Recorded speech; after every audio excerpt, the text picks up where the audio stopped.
헤롯 왕은 야고보를 죽이자 유대인들이 기뻐하는 것을 보고 이번에는 베드로를 죽여야겠다고 생각했습니다. 얼마 후 베드로도 잡혀 감옥에 갇혔습니다. 헤롯 왕은 6월절이 지나면 베드로를 죽이리라 마음먹고 있었습니다. 전에도 제자들이 대제사장에게 잡혀 감옥에 갇힌 적이 있었는데 천사가 나타나 문이 자물쇠로 단단히 잠긴 감옥에서 구해낸 적이 있었습니다. 헤롯은 이번에는 절대로 그런 일이 없도록 엄중히 지키라고 명령했습니다.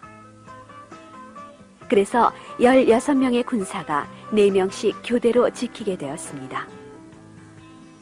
베드로는 2겹으로 된 사슬에 묶였는데 좌우편에 한 사람씩 경비병이 서서 그 사슬을 단단히 잡고 있었습니다. 또한 문 밖에도 경비병이 서서 밤낮으로 감시했습니다. 그런데 베드로가 감옥에 갇혀 있는 동안 다른 제자들은 도대체 무엇을 하고 있었을까요? 그들은 한자리에 모여 제발 베드로를 살려주십시오 하며 열심히 하나님께 기도하고 있었던 것입니다. 베드로도 또한 기도하고 있었습니다.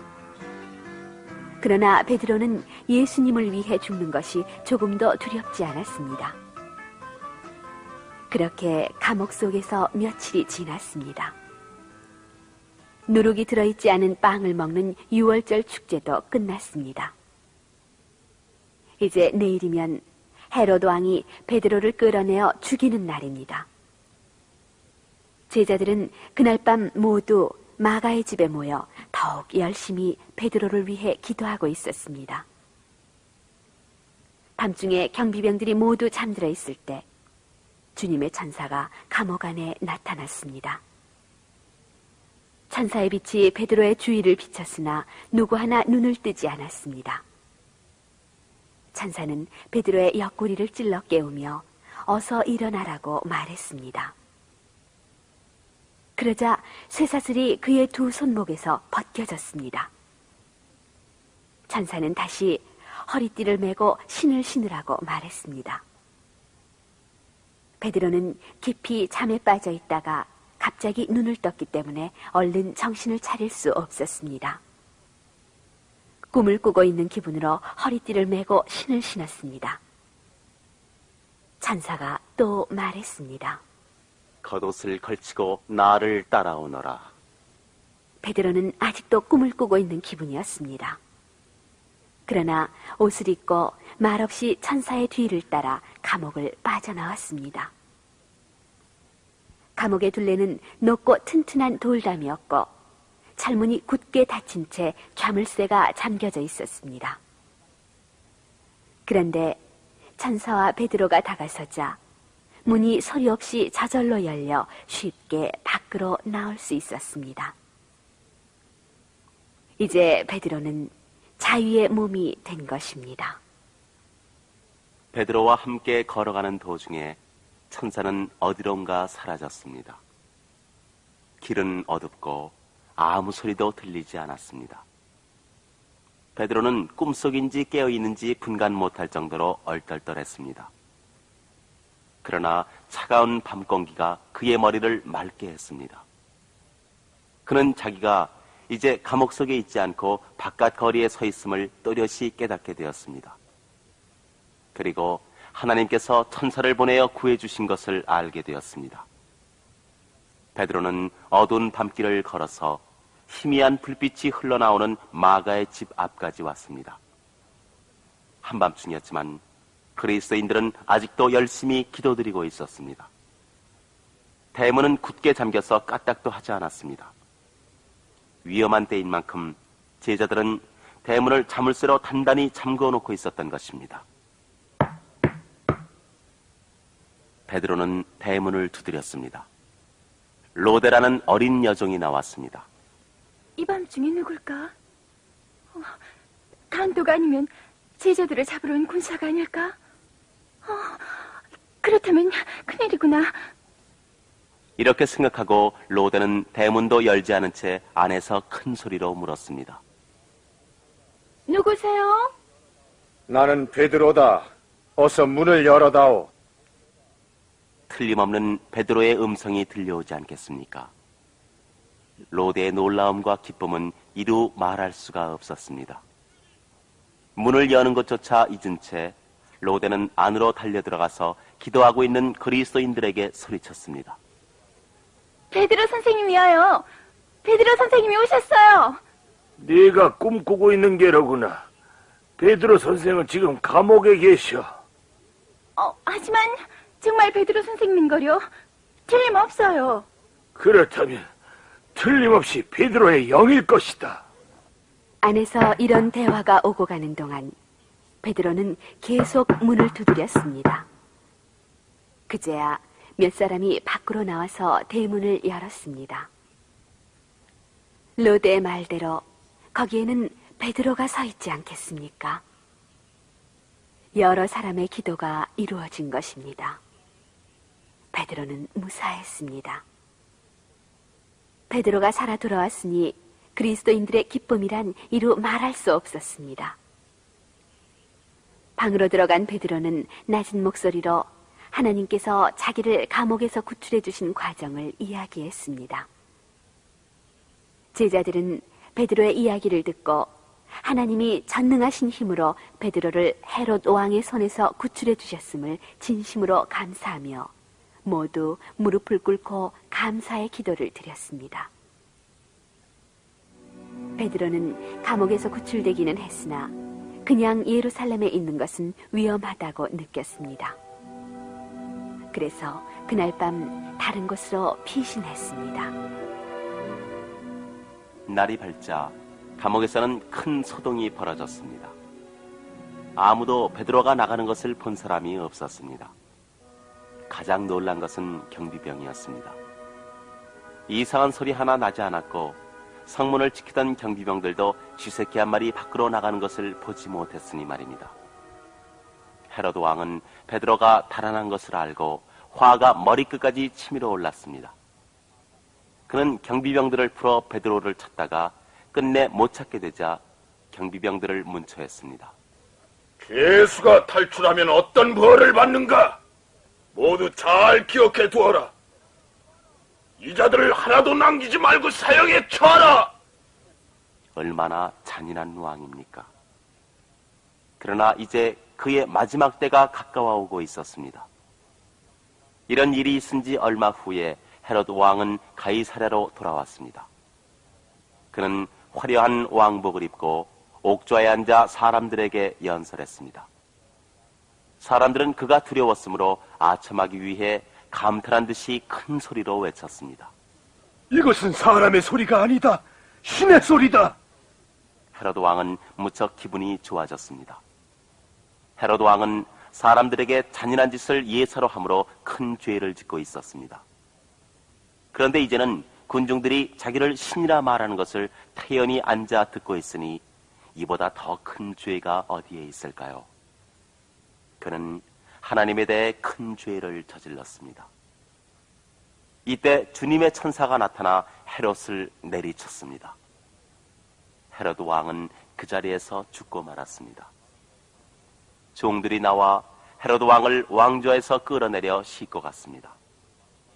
이리하여 그리스도인들을 오래도록 괴롭혀왔던 왕이 없어진 것입니다.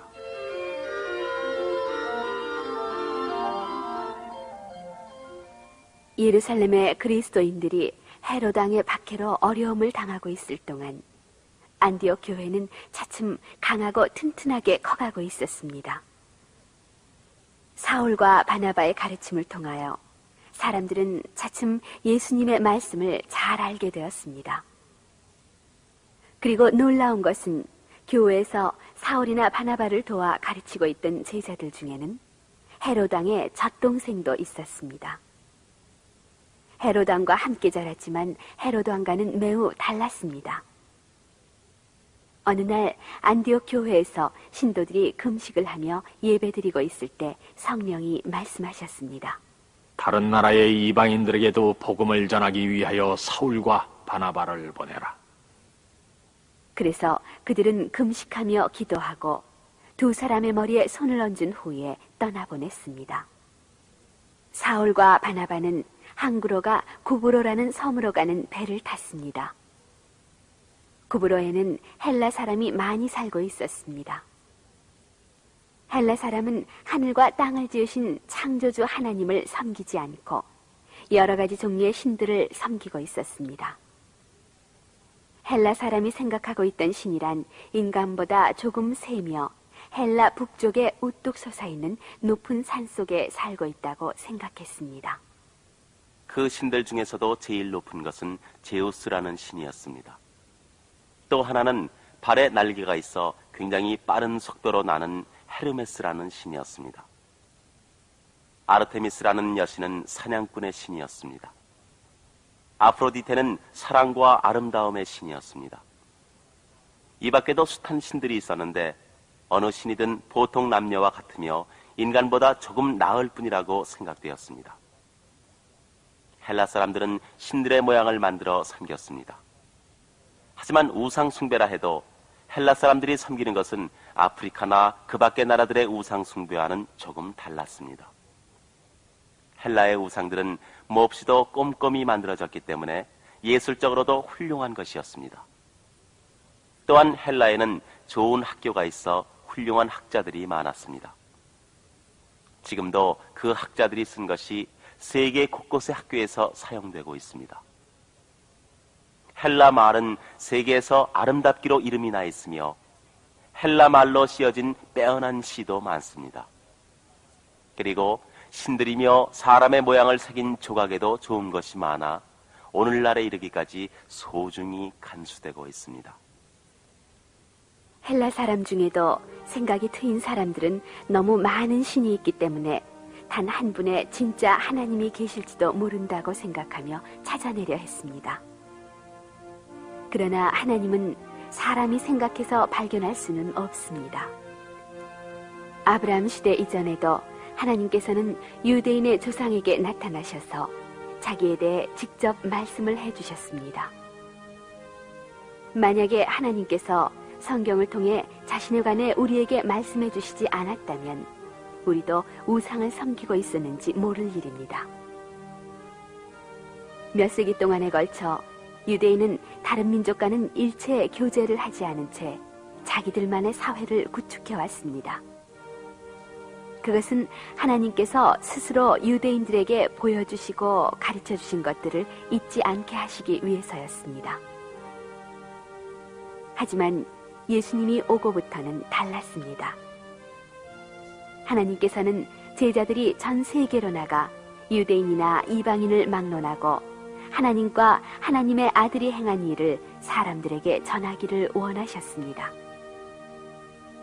사울이나 바나바가 헬라로 떠난 것도 그 때문이었습니다. 사울은 이제 자기 이름을 바울이라고 고쳤습니다. 성경에는 바울이라고 하는 사도에게 성령이 충만하여라고 기록되어 있습니다. 사울은 유대식 이름으로 크다는 뜻이고 바울은 작다는 뜻입니다. 바울과 바나바는 구브로 섬의 구석구석까지 다니며 예수님의 말씀을 전했습니다.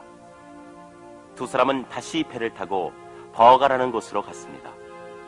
거기서 다시 비시디아의 안디옥이라 불리는 도시로 갔습니다. 이곳은 이름은 같지만 처음 두 사람이 출발한 안디옥은 아닙니다.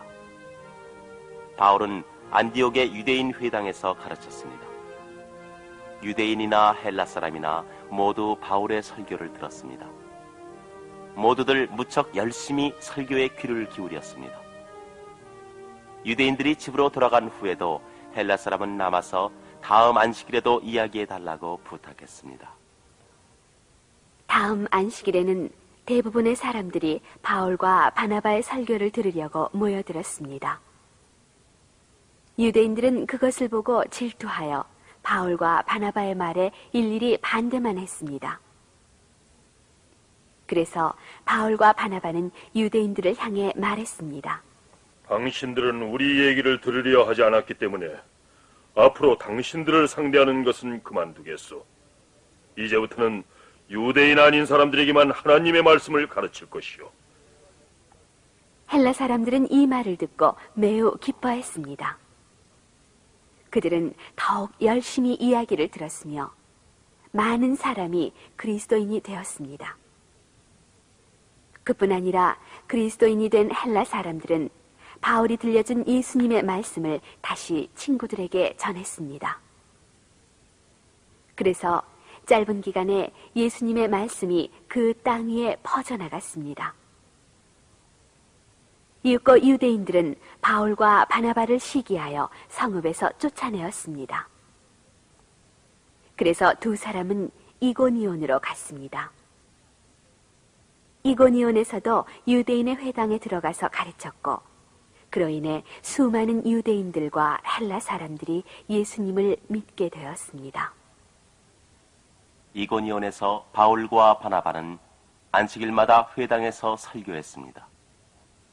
두 사람의 설교는 언제나 하나님의 아들 예수님이 인간을 구원하기 위해 이 세상에 태어나셨고 인류의 죄를 대신 지시고 돌아가셨다는 내용이었습니다.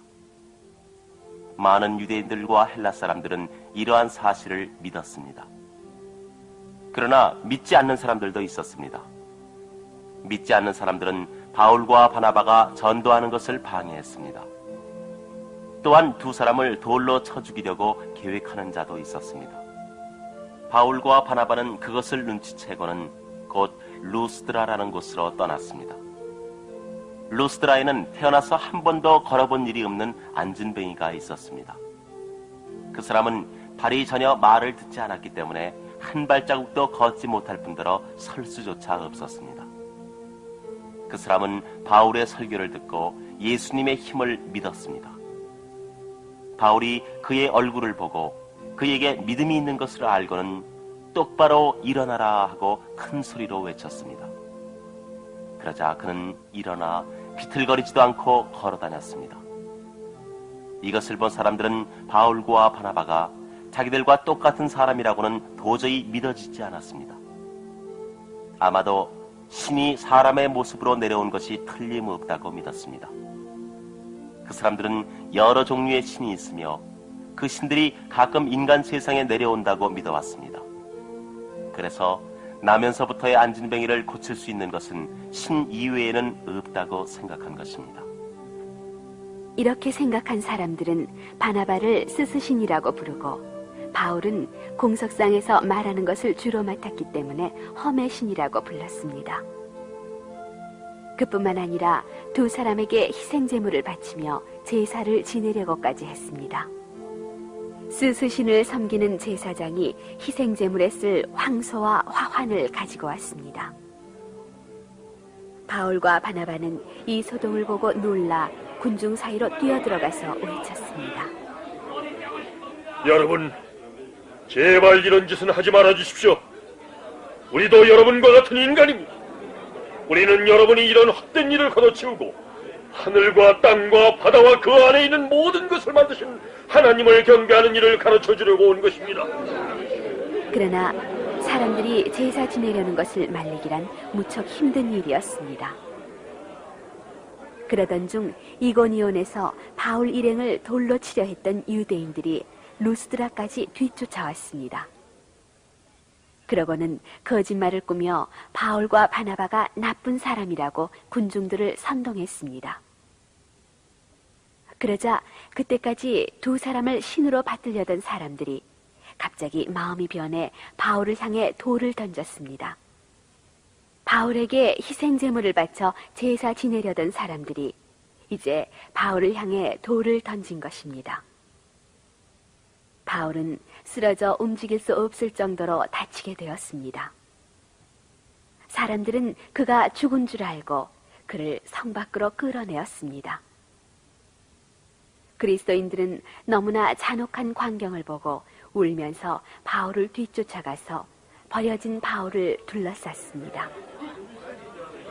가까이 가서 자세히 보니 죽은 줄로만 알았던 바울이 아직 숨을 쉬고 있었습니다. 바울이 눈을 떴습니다. 온몸이 상처투성이었으며 부어 있었습니다.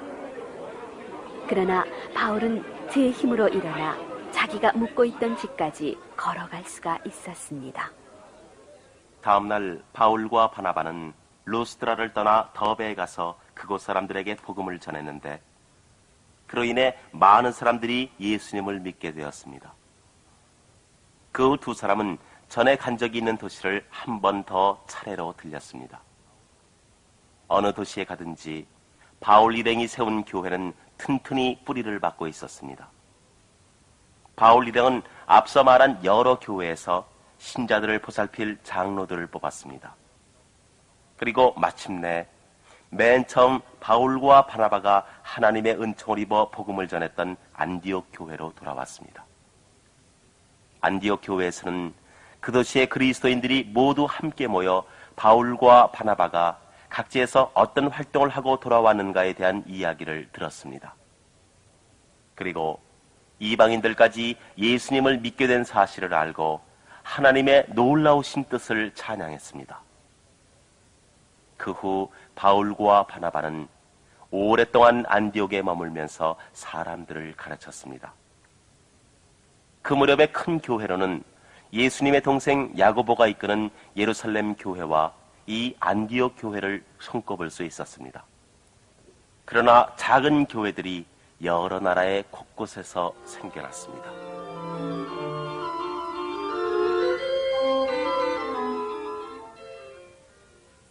첫 선교 여행을 마치고 돌아온 지 몇 년이 지났습니다. 어느 날 바울은 바나바에게 말했습니다. 다시 여행을 떠납시다. 새 교회들이 어떻게 지내고 있나 한번 가봅시다.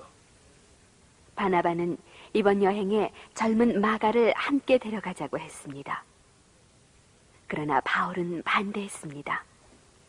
우리가 처음 선교 여행을 떠날 때 마가는 도중에서 그만두지 않았습니까? 그런 사람은 데리고 가지 않는 것이 좋습니다. 두 사람의 의견은 정반대였습니다.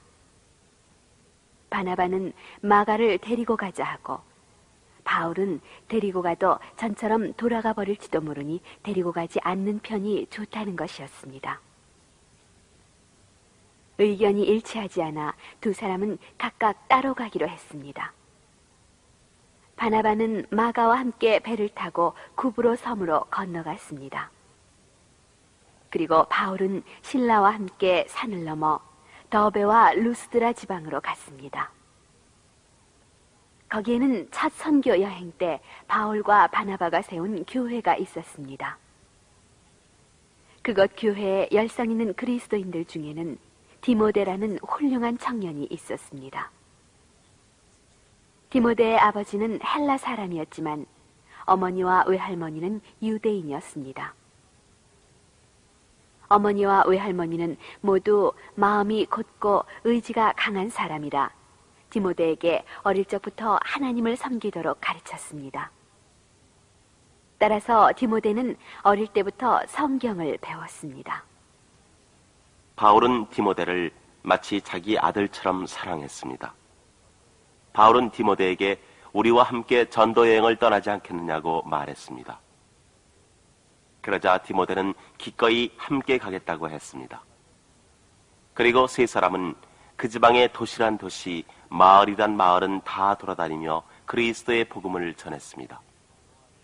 이윽고 해변에 자리 잡은 드로아라는 항구 도시에 닿았습니다. 어느 날 밤 바울은 이상한 환상을 보았습니다. 바울 앞에 한 사람이 서서 마게도냐로 건너와서 우리를 도와달라고 간청하는 것이었습니다. 바울은 그 환상이 하나님께로부터 온 것이며 아직 한 번도 예수님에 대해 들은 적이 없는 나라로 가서 가르치라는 뜻임을 깨달았습니다.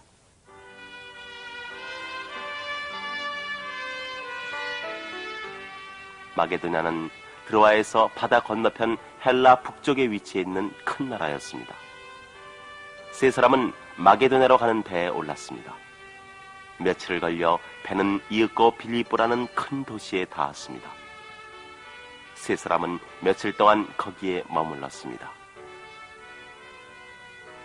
바울 일행이 닿은 곳은 어디를 둘러보아도 우상을 섬기는 이방인들 뿐이었습니다. 유대인도 거의 없었기 때문에 안식일에 예배를 드릴 회당도 없었습니다. 그래서 전에 갔었던 나라들처럼 안식일에 회당에 들어가서 이야기를 할 수도 없었습니다. 다만 강가에 사람들이 이따금 모여 기도한다는 곳이 있었습니다. 거기에는 여자 몇 사람이 모여 있었습니다. 바울 일행은 그곳에서 예수님에 관한 이야기를 했습니다. 그 중에 자색 옷감을 파는 루디아라는 여자가 있었습니다. 루디아는 전부터 하나님을 공경하는 사람이었습니다. 루디아는 바울의 말을 귀담아 듣고 예수님에 관한 일들을 잘 알게 되어 마음을 열어 예수님을 받아들였습니다. 만일 저를 주의 신도로 여겨주신다면 저희 집에 오셔서 머물러 주십시오.